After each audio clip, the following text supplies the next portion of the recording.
آیت 53۔ اعوذ باللہ من الشیطان الرجیم، بسم اللہ الرحمن الرحیم۔ قل یا عبادی الذین اسرفوا علی انفسہم لا تقنطوا من رحمت اللہ ان اللہ یغفر الذنوب جمیعا انہ هو الغفور الرحیم۔ یہ بہت ہی خوبصورت آیت ہے۔ اس میں اللہ تعالیٰ اپنے بندوں کو اپنی رحمت کی امید دلاتا ہے کہ میری رحمت سے نا امید کیوں ہوتے ہو۔ اللہ تعالیٰ فرماتے ہیں میرے حبیب آپ ان سے کہہ دیں کہ اے میرے بندو جنہوں نے اپنی جانوں پر زیادتی کر رکھی ہے، تم اللہ کی رحمت سے مایوس نہ ہو، بے شک اللہ سب کے سب گناہ معاف کر دیتا ہے، یقیناً وہ بہت بخشنے والا بڑا مہربان ہے۔ یہ کمال آیت ہے۔ ایک تو اللہ تعالیٰ نے فرمایا کہ اے میرے بندو جنہوں نے ظلم کر رکھا ہے، گناہ کر رکھے ہیں، نافرمانیاں کر رکھی ہیں، تم مایوس نہ ہو۔ وہ قرآن کا طرز خطاب بھی کمال ہے۔ لفظ کیا ہے کہ اے میرے بندو۔ بندے کون سے ہیں؟ جو ظالم ہیں، جو اللہ کے نافرمان ہیں، اللہ کے باغی ہیں، اور ان کو اللہ کہہ رہا ہے اے میرے بندو۔ حالانکہ ہمارا اگر بیٹا ہمارا نافرمان ہو جائے، ہمارا باغی ہو جائے، ہم اس کو یہ نہیں کہتے میرا بیٹا۔ میرا بیٹا کہنا تو دور کی بات ہے، ہم اسے بیٹا بھی نہیں کہنے کو تیار ہوتے، ہم اسے کہتے ہیں نکما کہیں کا، کمینہ کہیں کا۔ اور اللہ کیا کہہ رہا ہے؟ اے میرے بندو۔ اور جن بندوں سے کہہ رہا ہے یہ بندے بھی اس کے نافرمان ہیں۔ بتانا چاہتا ہے تمہارے گناہوں کے باوجود مجھے تم سے محبت ہے کہ اے میرے بندو جنہوں نے گناہ کر لیے ہیں، آگے دھمکی نہیں دی کہ لا تقنطوا من رحمت اللہ، میری رحمت سے نا امید نہ ہو۔ کیوں میری رحمت سے نا امید ہوتے ہو؟ گناہ ہو گئے تو کیا ہو گیا؟ میں کیسا ہوں کہ ان اللہ یغفر الذنوب جمیعا، کہ بے شک اللہ سب گناہ معاف کر دیتا ہے، سب گناہ، تھوڑے بہت بھی نہیں، کہ سارے کے سارے گناہ، زندگی بھر گناہ کیے معاف کر دیتا ہے۔ پھر کہا انہ هو الغفور الرحیم۔ عربی گرامر میں جو یہاں اللہ نے اپنے غفار ہونے کو بیان کیا ہے، اس کا اردو میں ترجمہ ممکن ہی نہیں ہے، کیونکہ عربی کی جو قوت ہے، جو چاشنی اور مٹھاس ہے، اور جو اللہ تعالیٰ کی اپنائیت کا اظہار ہے کہ میں بڑا بخشنے والا ہوں، وہ انداز اردو میں ہے ہی نہیں۔ اردو تو بیچاری بڑی کمزور سی زبان ہے، انگریزی بڑی کمزور سی زبان ہے، عربی بہت مضبوط زبان ہے، بہت وسیع زبان ہے۔ تو اللہ نے فرمایا انہ هو الغفور الرحیم، یعنی میرے دماغ میں یہ آ رہا ہے کہ میں کیسے آپ کو بتاؤں کہ اللہ کیسے کہہ رہا ہے کہ میں بڑا بخشنے والا ہوں۔ کہا میرے بندو بے شک وہ اللہ ہی ہے، وہ بڑا بخشنے والا ہے، وہ بڑا مہربان ہے، بس وہ بہت ہی بخشنے والا ہے۔ حد ہے اس کے بخشنے کی، کمال ہے اس کے بخشنے کی، اس کے بخشنے کے آگے تمہارے گناہ کوئی حیثیت نہیں رکھتے۔ اس لیے ترمذی کی ایک حدیث ہے، اللہ جب بخشنے پہ آتا ہے نا تو بخشش کے سمندر بہا دیتا ہے، بڑا غفور و رحیم ہے۔ جب وقت آیا مرنے کا صفاق امت حجاج بن یوسف کا، تو بڑی بری حالت میں تھا، بہت ظالم تھا، بہت ظالم تھا۔ آخر وقت میں اس کو سردی لگتی تھی، یہ بیماری اس کو لگی تھی، تو اس کے قریب انگیٹھیاں رکھی جاتی تھیں تاکہ اس کی سردی دور ہو، آگ کی انگیٹھیاں، لیکن پھر بھی وہ کانپتا تھا۔ تو حسن بصری اس کے پاس آئے تو اس کو نصیحت کی کہ میں تمہیں کہتا نہیں تھا کہ امت کے خون سے باز آ جا۔ تو کہنے لگا حجاج اب نصیحت نہ کرو، اب بس میرے لیے دعا کرو۔ تو حسن بصری چلے گئے۔ پھر جب اس کی موت کا وقت آیا تو ہاتھ اٹھا دیے آسمان کی طرف، کہنے لگا اے وہ رب جو سب کو بخشنے والا ہے، ساری دنیا یہ کہتی ہے کہ تو حجاج کو نہیں بخشے گا، اے اللہ میں تیری رحمت کو دیکھ کر تجھ سے مانگتا ہوں مجھے بخش دے۔ انتقال ہو گیا۔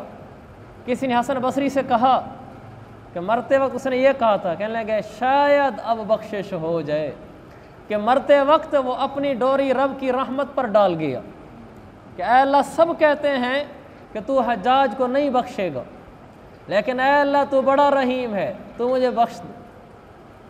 تو یہ بڑا اثر ہوتا ہے کہ انسان اللہ کے آگے بچھ جائے، اللہ بخش دیتا ہے۔ ہمارے والد صاحب رحمۃ اللہ علیہ، میں نے ان کو آخر عمر میں دیکھا، جو آخری وقت میں تھے بالکل، تو وہ ایسے ہاتھ جوڑ جوڑ کے اللہ کے آگے معافیاں مانگتے تھے، بول نہیں سکتے تھے، ان کو کینسر تھا، تو اسی میں ہی ان کا انتقال ہوا۔ تو ہمارے بھائیوں میں سے کسی نے ان کو خواب میں دیکھا کہ وہ بیت اللہ کا طواف کر رہے ہیں، جو علامت ہے، میں سمجھا کہ ان کی بخشش ہو گئی۔ اللہ بڑا بخشنے والا ہے، انسان بچھ جائے اللہ کے آگے۔ تو میرا رب بہت غفور و رحیم ہے، بہت غفور و رحیم ہے۔ ترمذی کی حدیث ہے، اللہ کے نبی نے فرمایا، اللہ فرماتا ہے یا ابن آدم انک ما دعوتنی ورجوتنی غفرت لک علی ما کان فیک ولا ابالی۔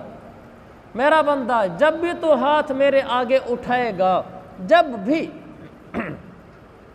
اور مجھ سے امید لگائے گا کہ میرا رب بخشے گا، اللہ فرماتا ہے غفرت لک علی ما کان فیک، تیری زندگی بھر کی تمام خطاؤں، گناہوں، زیادتیوں، بدکاریوں کے باوجود میں تجھے معاف کر دوں گا اور تانا بھی نہیں دوں گا، جب بھی میرے آگے ہاتھ اٹھائے گا۔ پھر اللہ تعالیٰ فرماتا ہے میرا بندہ لو بلغت ذنوبک عنان السماء ثم استغفرتنی غفرت لک ولا ابالی۔ اے میرا بندہ اگر تو اتنے گناہ کرے کہ تیرے گناہ آسمان کے کناروں کو چھونے لگے، ایسے گناہ کوئی نہیں کر سکتا کہ پوری زمین کو گناہوں سے بھر دے۔ ساری زمین میں گناہ ہوں گے سارے انسانوں کے مل کر، ایک انسان کے اتنے گناہ نہیں ہو سکتے کہ پوری دنیا ہی بھر جائے۔ اللہ نے فرمایا اگر تو ایسا کر بھی لے اور تیرے گناہ آسمان کو لگنے لگیں، ثم استغفرتنی، ایک دفعہ مجھے کہہ دے کہ میرے مولا مجھے معاف فرما، کہ غفرت لک ولا ابالی، میں تیرے سب گناہ معاف کر دوں گا، مجھے پرواہ بھی نہیں ہوگی، ذرا بھی احساس نہیں ہوگا کہ میں نے کیا کام کیا، تیرے سارے گناہوں پہ پانی پھیر کے بھی کوئی اثر نہیں، کوئی تانا نہیں۔ یہ ہمارا رحیم رب ہے، ہمارا کریم رب ہے۔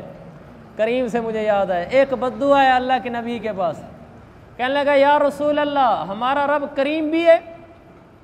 تو آپ نے فرمایا کریم بھی ہے۔ وہ واپس اونٹنی پہ بیٹھا اور نعرے مارنے شروع کر دیے، کہنے لگے بخن بخن، واہ واہ واہ واہ، کام ہو گیا۔ کسی نے پوچھا کیا ہوا؟ کہنے لگا اللہ کے رسول نے کہا کریم ہے، اور کریم اس کو کہتے ہیں عربی زبان میں اذا قدر عفا، کہ جس کا بس چل جائے پھر بھی معاف کر دے۔ کہ قیامت والے دن ہم جائیں گے، اللہ کا ہمارے اوپر بس چلتا ہوگا، لیکن وہ کریم ہے، معاف کر دے گا۔ ایسی رحمت کی امیدیں اور ایسا میرے رب کا معاف کرنا، ہمارا واسطہ رحیم رب سے ہے، ہمارا واسطہ رحمان رب سے ہے۔ حدیث میں ہے، مسلم کی حدیث ہے، قیامت والے دن ایمان والے کو لایا جائے گا، اللہ کی ستاری دیکھو، اللہ کی رحمت دیکھو اور اللہ کی غفاریت دیکھو، اللہ اسے اپنے قریب کرے گا۔ یدنی المؤمن من ربہ، مومن آئے گا، ایمان والا، کلمہ پڑھنے والا ہوگا، اللہ کے پاس آئے گا، ان اللہ یضع علیہ کنفہ ویقررہ بذنوبہ، اللہ اسے قریب کر کے اپنی ستاری کی چادر ڈال کر اس کو قریب کرے گا، اور پھر اس سے اس کے گناہوں کا اللہ اقرار کروائے گا۔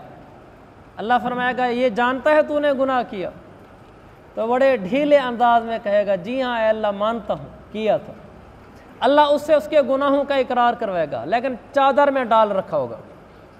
وہ ایک ایک گناہ کا بڑے ڈھیلے انداز سے اعتراف کرے گا، یعنی شرمندگی کے انداز میں۔ جب سارے گناہوں کا اعتراف ہو چکے گا، اسے یقین ہو چکے گا کہ اب پکڑا گیا، اللہ چادر ہٹائے گا اور اس کے ہاتھ میں نامہ اعمال دے گا، جس میں صرف نیکیاں لکھی ہوئی ہوں گی، گناہ سارے مٹ چکے ہوں گے۔ یہ نامہ اعمال پکڑا کے اسے جنت میں بھیج دے گا۔ وہ ہکا بکا رہ جائے گا کہ یہ کیا ہوا ہے۔ اس کو کہتے ہیں رب، اس کو کہتے ہیں غفار، اس کو کہتے ہیں رحیم، اس کو کہتے ہیں حنان، اس کو کہتے ہیں منان، اس کو کہتے ہیں ماؤں سے زیادہ شفقت کرنے والا۔ یہ ہمارا رب ہے، اس سے مایوس نہیں ہونا چاہیے، مایوس نہیں ہونا چاہیے۔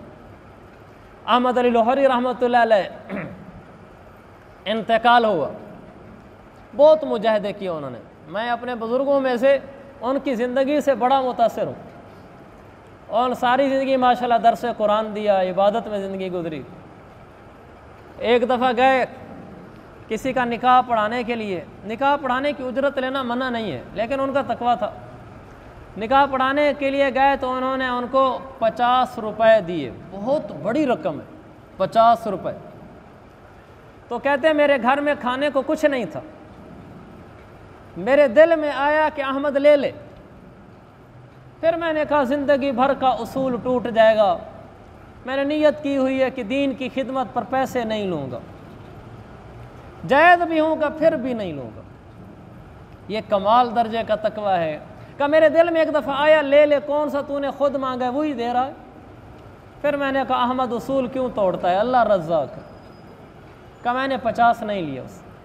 ایسے ان کے کئی واقعات ہیں۔ ایبٹ آباد میں ان کو بلوایا بیان کے لیے، پیسے دے کر بھیجے، وہاں گئے بیان کے لیے، بیان کر کے واپس آنے لگے تو انتظامیہ کو دیے ہوئے پیسوں میں سے کچھ واپس کر دی۔ انہوں نے کہا حضرت جو ہم نے آپ کو دیے تھے آپ کا کرایہ جمع آپ کی خدمت تھی، کرایہ کے علاوہ آپ کے جو کرایہ سے بچ گئے تھے وہ واپس کر رہے تھے، کہ اتنا میرا کرایہ لگا ہے باقی انتظامیہ سے کا واپس لے لو۔ تو انہوں نے کہا حضرت یہ ہماری طرف سے خدمت ہے، اور یہ لینا جائز تھے، لیکن انہوں نے واپس کر دیا۔ اور کیا کہہ کر واپس کیے کہ احمد علی اللہ کا نام بتانے آیا تھا، بیچنے نہیں آیا تھا۔ احمد علی اللہ کا نام بتانے آیا تھا، بیچنے نہیں آیا تھا۔ تقوی کے درجات ہوتے ہیں، اللہ نے ان کو بہت نوازا تھا، بڑا ان کی زندگی میں خوف خدا تھا، بہت ڈرتے تھے، روتے تھے، تڑپتے تھے۔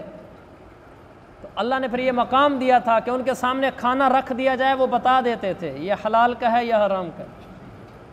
ایک دفعہ کچھ لوگ امتحان لینے کے لیے آئے، ان کے سامنے سیب رکھے، اس میں سے کچھ سیب انہوں نے کسی ریڑھی سے چوری اٹھوائے، کسی لڑکے سے کچھ سیب خریدے، دونوں مکس کر کے سامنے رکھ دیے۔ کہا حضرت ہدیہ ہے، ہدیہ لینا سنت ہے۔ انہوں نے کہا جی بالکل سنت، انہوں نے لے لی۔ کہا جی تناول فرمائیں۔ انہوں نے اس میں سے وہ سیب اٹھا کر کھائے جو حلال کے تھے، باقی کہنے لگے یہ سیب میں نہیں کھاؤں گا، واپس لے جاؤ۔ جب انسان کا تقویٰ بڑھ جاتا ہے اللہ کی عطائیں بھی بڑھ جاتی ہیں۔ تو ان میں خوف بہت تھا، روتے بہت تھے۔ تو انتقال ہوا، ابھی بھی ان کی قبر ہے سورج میاں والی قبرستان میں لاہور میں۔ انتقال ہوا تو اللہ کسی نے خواب میں دیکھا، پوچھا احمد علی کیا ہوا؟ کہنے لگے اللہ نے اپنی بارگاہ میں پیش کیا، کہا کہ احمد اتنا کیوں مجھ سے ڈرتا تھا؟ تو کہنے لگے کہ یا اللہ مجھے جہنم کا ڈر بہت لگتا تھا۔ اللہ نے فرمایا احمد اگر ہم نے تجھے جہنم میں ڈالنا ہوتا تو ہم تیرے ہاتھوں قرآن تو نہ پکڑاتے، ہم نے تجھ سے قرآن بلوایا، ہم نے تجھے جہنم میں نہیں ڈالنا تھا، تو ہمارے رحیم ہونے کو بھول گیا تھا، اتنا کیوں ڈرتا تھا؟ پھر اللہ نے فرمایا احمد یہ تیرا انعام ہے، تیری مہمان نوازی ہے، تو آج ہمارے پاس آیا ہے۔ اس میاں والی قبرستان میں جتنے مردے ہیں آج کے دن کے لیے ہم نے ان سب کا عذاب اٹھا دیا ہے، یہ تیری مہمان نوازی۔ کہ احمد اتنا کیوں ڈرتا تھا؟ میرے رحیم ہونے کو بھول گیا تھا۔ ہمارا رب بڑا رحیم ہے، بڑا کریم ہے۔ حدیث میں آتا ہے، مسلم کی حدیث ہے، ایک آدمی گناہ کرتا ہے اور وہ گناہ کر کے کہتا ہے کہ اے اللہ مجھ سے گناہ ہو گیا، مجھے معاف کر دے، تو اللہ تعالیٰ یہ نہیں کہتا غلطی کر کے اب آ گیا منہ اٹھا کر، اللہ تعالیٰ خوش ہوتا ہے۔ اللہ فرماتا ہے عالم عبدی ان لہ ربن، ارے فرشتوں دیکھو دیکھو میرے بندے کو، یہ سمجھتا ہے کہ اس کا ایک رب ہے، یغفر الذنب ویأخذ بہ، اس کا ایک رب ہے جو رب اس کے گناہوں پہ پکڑتا ہے اور وہ رب گناہ بخشتا بھی ہے۔ اس سے گناہ ہو گیا، اب اس کو ڈر لگا ہوا ہے کہ میری پکڑ ہوگی، اور پھر اس کو پتہ ہے کہ وہ رب بخشتا بھی ہے، اس لیے معافیاں مانگنے آیا ہوا ہے۔ اللہ اس میں خوشی کا اظہار کرتا ہے کہ میرا بندہ یہ سمجھتا ہے میں رب پکڑتا بھی ہوں بخشتا بھی ہوں، پکڑ کے خوف سے بخشش مانگنے آیا ہے۔ اللہ فرماتا ہے غفرت لعبدی، جا بندہ معاف کر دیا، کوئی بات نہیں۔ حدیث میں آتا ہے مکث ما شاء اللہ، وقت گزرتا رہتا ہے، کچھ عرصے بعد پھر گناہ ہو جاتا ہے. بندہ جو ہوا پہلے کہا کہ یا اللہ کبھی گانے نہیں سنوں گا، پکی نیت ہے. کبھی موبائل پہ غلط نہیں دیکھوں گا، پکی نیت. کچھ دنوں بعد پھر پھسل گیا. کبھی کہنے لگا کبھی غصہ نہیں کروں گا، یا اللہ پکی توبہ. کچھ دنوں بعد پھر پھسل گیا. تو پھر آ گیا اللہ کے سامنے کہ یا اللہ گناہ ہو گیا، معاف کر دے. اللہ تانا نہیں دیتا. ایک ہی دفعہ گناہ کر کے بار بار آتے ہو، مذاق بنا رکھا ہے. اللہ فرماتا ہے علیم عبدی ان لہ ربا یغفر الذنب ویأخذ بہ. ارے فرشتوں دیکھو دیکھو میرے بندے کو. حدیث کا مفہوم کہ دیکھو میرے بندے کو کیسا یہ سمجھتا ہے کہ اس کا ایک رب ہے جو پکڑتا بھی ہے بخشتا بھی ہے. جا میرا بندہ تجھے معاف کر دیا. کمال اگلا جملہ ہے. پھر وقت گزرتا رہتا ہے، پھر گناہ کر بیٹھتا ہے، وہی گناہ پھر. اب اللہ سے آ کر دھیمے انداز میں کہتا ہے ربی اذنبت ذنبا آخر. اے اللہ ایک دفعہ پھر ہو گیا ہے، اب معاف کر دے. اب تو تانا سجتا ہے. ہمارا بیٹا ایک ہی بات میں 3 دفعہ غلطی کرے، ہر دفعہ معافی دے دیں اس کو. ہمارا ملازم ایک ہی بات میں تیسری دفعہ غلطی کرے، پھر وہ آ جائے. تو اب جب تیسری دفعہ آئے گا نا ہمارا ملازم ہمارا بیٹا، اب ہم اس کو 2-4 سنائیں گے کہ مذاق بنا رکھا ہے، ہر دفعہ کر لیتا ہے، پھر آگے کہتا ہے معاف کر دے. جب وہ تیسری دفعہ آتا ہے نا دھیمے انداز میں، اللہ تعالیٰ فرماتے ہیں میرا بندہ. پہلے فرشتوں سے کہتا ہے دیکھو میرے بندے کو، پھر آ گیا نا میرے در پہ. اللہ تعالیٰ فرماتا ہے افعل ما شئت فإنہ قد غفرت لک. اللہ فرماتا ہے جا، جب تک میرے آگے معافی کے لیے ہاتھ جوڑتا رہے گا میرے در سے یوں ہی معافی پاتا رہے گا. تو نے گناہ نہیں چھوڑے، ہم نے بخشنا نہیں چھوڑا. بس ہاتھ اٹھاتا رہے میرے آگے. عصیاں سے کبھی ہم نے کنارہ نہ کیا. عصیاں گناہ، عصیاں سے کبھی ہم نے کنارہ نہ کیا، پر تو نے دل آزردہ ہمارا نہ کیا. ہم نے تو جہنم کے جانے کی بہت کی تدبیر، لیکن تیری رحمت نے گوارا نہ کیا. ہم نے تو جہنم کی جانے کی بہت کی تدبیر، گناہ کر کر کے جانے لگے لیکن تیری رحمت نے گوارا نہ کیا. وہ بڑا رحیم ہے، بڑا کریم ہے. وہ کہتا ہے آ تو صحیح، معافی تو مانگ، ایک دفعہ کہے تو صحیح کہ یا اللہ غلطی ہوگی، آگے میں جانوں میرا کام جانے. دنیا کے نظام میں ہوتا ہے. یہ غازی علم الدین شہید رحمۃ اللہ علیہ جب انہوں نے اس سکھ کو قتل کیا تھا تو ان کو عدالت میں بلایا گیا. تو وقت کے وکیل نے انہیں کہا تھا کہ ایک دفعہ جا کر وہاں کہہ دینا کہ یہ قتل میں نے نہیں کیا، آگے میں جانوں اور میرا کام جانے، میں خود سنبھال لوں گا سارے کیس کو. یعنی وہ یہ کہلوانا چاہتا تھا اگر تو ایک دفعہ بھی کہہ دے تو آگے سارے کیس کو میں ختم کروا دوں گا، معاف کرا دوں گا. لیکن وہ غازی علم الدین تھا. وہ جب پیش ہوا تو پوچھا انگریز جج نے علم الدین یہ تو نے قتل کیا ہے؟ تو اس نے کہا کہ ایک ہی تو نیکی کی ہے، اسی کا انکار کر دو. میں نے کیا ہے. خیر میں تو یہ جملہ کہنا چاہتا تھا کہ اس وکیل نے کہا تھا کہ ایک دفعہ تو کہہ دے میں آگے مٹوا دوں گا. دنیا کے لوگ جب یہ ظرف رکھتے ہیں کہ ایک دفعہ بھی غلطی کوئی مان لے تو اس کو مٹوا سکتے ہیں، تو میرا رب تو پھر میرا رب ہے. ایک دفعہ بھی کوئی اللہ کو کہہ دے کہ یا اللہ مجھے معاف کر دے، اللہ معاف کر دیتا ہے. حدیث میں آتا ہے ایک آدمی گناہ کر دیتا ہے، بلکہ پوری آپ کو حدیث سنو، نیکی کرتا ہے، پھر میں رب کی رحمت دیکھنا. فرمایا من جاء بالحسنۃ، ترمذی کی حدیث ہے، من جاء بالحسنۃ فلہ عشر امثالھا وازید. جو آدمی ایک نیکی کرتا ہے میں اس کے نام اعمال میں 10 نیکیاں لکھ دیتا ہوں اور بھی اضافہ کر کے لکھ دیتا ہوں. نیکی ایک ہی ہے لیکن لکھتا 10 ہوں اور 10 سے آگے زیادہ بھی لکھ دیتا ہوں. آگے ومن جاء بالسیئۃ، جو گناہ کرتا ہے فجزاؤہ سیئۃ بمثلھا، گناہ کرتا ہے تو ایک ہی گناہ لکھواتا ہوں، او اغفر، یا وہ بھی مٹوا دیتا ہوں. کیسا رب ہے! نیکی کرو تو 10 یا 10 سے زیادہ لکھتا ہے، گناہ کرو تو ایک لکھتا ہے یا وہ ایک بھی مٹوا دیتا ہے. کوئی نہیں، بندہ ہے، ہو گئی. پھر اللہ نے فرمایا میرا بندہ لو اتیتنی بقراب الارض خطایا، اگر تم میرے پاس قیامت والے دن اس حال میں آئے بھری ہوئی زمین تو لائے گناہوں کی،